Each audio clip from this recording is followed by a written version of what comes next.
Hi, இந்த வீடியோவில் நம்ம எதை பற்றி பார்க்க போகிறோம்னா, இலை எதுக்காக உதிருது. அதாவது பார்த்தீங்கன்னா ஃபால் சீசன், அதாவது சொல்ல போனோம்னா இலையுதிர் காலத்தில் ஏன் இலைகள் எல்லாம் உதிருது, அதாவது சம்மரில் பார்த்தீங்கன்னா பச்சை பசேர்னு அழகாக இருக்கும். எதுக்காக இந்த வேரியேஷன்ஸ், அதை பற்றி தான் இந்த வீடியோவில் ஃபுல்லாக பார்க்க போகிறோம். ஸோ மறக்காமல் இந்த வீடியோ ஃபுல்லாக பாருங்கள், சப்ஸ்கிரைப் பண்ணிவிட்டு பாருங்கள்.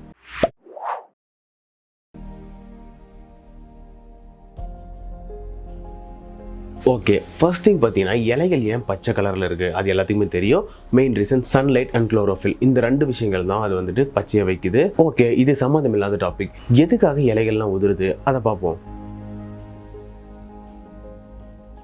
ஃபர்ஸ்ட் திங் பார்த்தீங்கன்னா மரங்கள் எல்லாமே வேர்கள் இருக்குது, அது எல்லாத்துக்குமே தெரியும். அந்த வேர்கள் இருந்து தான் தண்ணிகள் எல்லாமே ஸ்டோர் பண்ணி வச்சுக்கும், அதாவது ஸ்டெம்மில் ஸ்டோர் பண்ணி வச்சுக்கும்.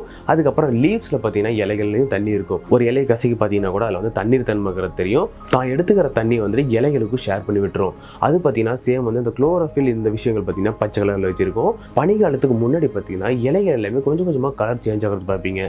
எக்ஸாம்பிள் பார்த்தீங்கன்னா ரெட் கலராக இருக்கட்டும், ப்ரௌன் கலர், இந்த மாதிரி கொஞ்சம் கொஞ்சமாக மாதிரி உதிர்ந்து கீழே விழுந்துடும். இந்த இலைகளில் பார்த்தீங்கன்னா மேல் லேயர் பார்த்தீங்கன்னா வேக்ஸால தான் கோட்டிங் செய்யப்பட்டிருக்கும். ஆனால் நம்மளுக்கு தெரியாது, அதாவது வேக்ஸ் மேலே லைட்டாக வேக்ஸ் கோட்டிங் மாதிரி இருக்கும். அதாவது வின்டர் சீசனில் பார்த்தீங்கன்னா தேவையான அளவுக்கு தண்ணி கிடைக்கும். ஏன்னா இந்த ஈரப்பதம் ஃபுல்லாகவே இருக்கும்.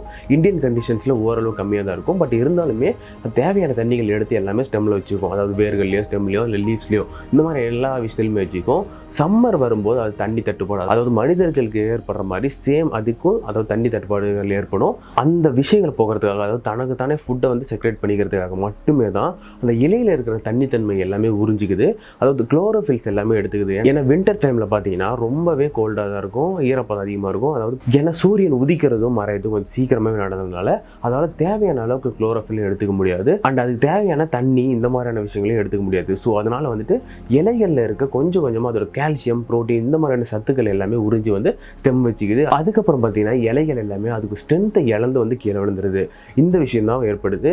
அப்போ பார்த்தீங்கன்னா கொஞ்சம் கொஞ்சமாக நீங்கள் மாறுதல் ஏற்படுறதை பார்க்கலாம். அதாவது எந்த நேரத்தில் எனர்ஜி எடுத்துக்குதுன்னு பார்த்தீங்கன்னா கலர் கொஞ்சம் கொஞ்சமாக மாறும். அதாவது ரெட் கலரில் மாறும் இலைகள். அப்போ கொஞ்சமாக எடுத்துருச்சுன்னு வச்சுப்போம். அதாவது அடுத்தது பார்த்தீங்கன்னா ப்ரௌன் கலரில் எடுக்கும். அதாவது குளோரோஃபில் எல்லாமே எடுத்துருச்சுன்னு அர்த்தம். கடைசியில் கீழே விழுந்துருச்சுன்னா எல்லா எனர்ஜியும் சேம் செக்ரெட் பண்ணி வச்சுக்குதுன்னு அர்த்தம். அதாவது சம்மர் தாக்கு பிடிக்கிறதுக்காக மட்டும்தான். சம்மர் டைமில் எக்ஸ்ட்ராவாக எனர்ஜி போட்டு அதோட லீவ்ஸ் எல்லாமே புதுசாக வளர வச்சு இதெல்லாம் செழிப்பாக வச்சுருக்குமா. அதாவது இந்த விஷயங்கள் தான் இலை உதிர்தலுக்கு காரணம் அப்படிங்கிற சொல்கிறாங்க. இதை நிறைய சயின்டிஸ்ட்டும் ப்ரூவ் பண்ணிட்டாங்க. அதாவது இலை உதிர்றதுக்கு இதுதான் மெயின் ரீசன். ஓகே, இந்த வீடியோ பிடிச்சிருந்தா மறக்காமல் லைக் பண்ணிவிடுங்க, ஷேர் பண்ணுங்கள், சப்ஸ்கிரைப் பண்ணி பக்கத்தில் இருக்க அந்த பெல் பட்டனை கிளிக் பண்ணிக்கோங்க. எங்களுக்கு சப்போர்ட் பண்ணுங்கள்.